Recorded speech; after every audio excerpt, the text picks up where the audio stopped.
Hi friends, ఈరోజు నేను భార్గవి. మీకు ఈరోజు రవ్వ దోశ ఎలా పోయాలో చెప్పిస్తాను. నేను ఈ కప్పు ఉంది కదా, ఈ కప్పు కొలతతో తీసుకుంటున్నాను. ఈ కప్పు రవ్వ ఒక రవ్వ వేసాను. దీంట్లో హాఫ్ కప్పు రైస్ పౌడర్ వేసుకున్నాను. అలాగే హాఫ్ కప్పు మైదా కూడా వేసుకొని ఇందులో మనకు కావాల్సినంత పెరుగు వేసుకొని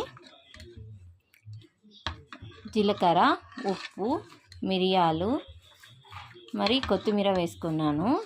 అది వేసుకున్న తర్వాత ఇలాగా బాగా నీళ్ళగా కలుపుకోవాలి. చూడండి, ఇలాగా జారుడుగా కలుపుకోవాలి. అలా కలుపుకున్న తర్వాత మనకి కన్సిస్టెంట్ కరెక్ట్గా ఉందా లేదా చెక్ చేయడానికి ఇక్కడ ఉంది కదండి, ఇలాగా గెంటిలో ఇలాగా కదండి, ఇలాగా ఈ లైన్ ఇలా వచ్చిందంటే కరెక్ట్గా మీకు పిండి కలిపేది కరెక్ట్గా ఉందని అర్థం చేసుకోవాలి. అలాగే మీకు దోశ పెనం మీద నేను వేసి చూపిస్తాను ఇప్పుడు ఎలా వస్తుందో దోశ. చూసారు కదండి, ఈ తవా చాలా వేడి అయ్యింది. బాగా వేడెక్కిందంటే మీకు చాలా బాగా వస్తుంది దోశ. ఈ దోశకి ఇలాగా మనము ఇలా స్ప్రింకిల్ చేసామంటే తవా వేడెక్కిందా లేదా చెక్ చేసుకోవచ్చు. మనం సేమ్ హోటల్లో ఎలా వస్తుందో దోశ, రవ్వ దోశ అలాగే వస్తుంది.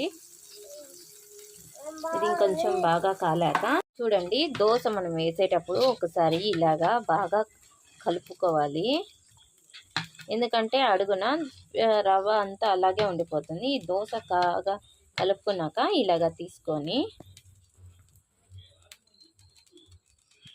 ఇక్కడ చూడండి, మనం దోశ చూసారా, ఇలాగ వేస్తేనే ఇలాగా హోల్స్ వచ్చేస్తాయి. ఎందుకంటే పెనుము బాగా కాలేదంటే ఇలాగా దోశ మీకు హోల్స్గా వస్తాయి.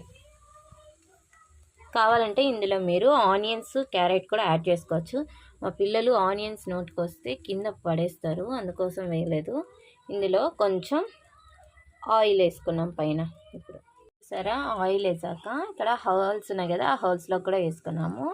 ఇది బాగా కాలిందంటే ఆటోమేటిక్గా అదే వేస్తుంది పైకి. ఇప్పుడు చూసారు కదండి, దోశ బాగా ఎర్రగా కాలింది. మీకు దోశ తిప్పి చూపిస్తాను. చూసారా, సేమ్ హోటల్లో ఎలాగ వస్తుందో అలాగే వస్తుంది. ఇప్పుడు చూడండి, దోశ 2 సైడ్స్ కాల్చుకున్నాం కదండి.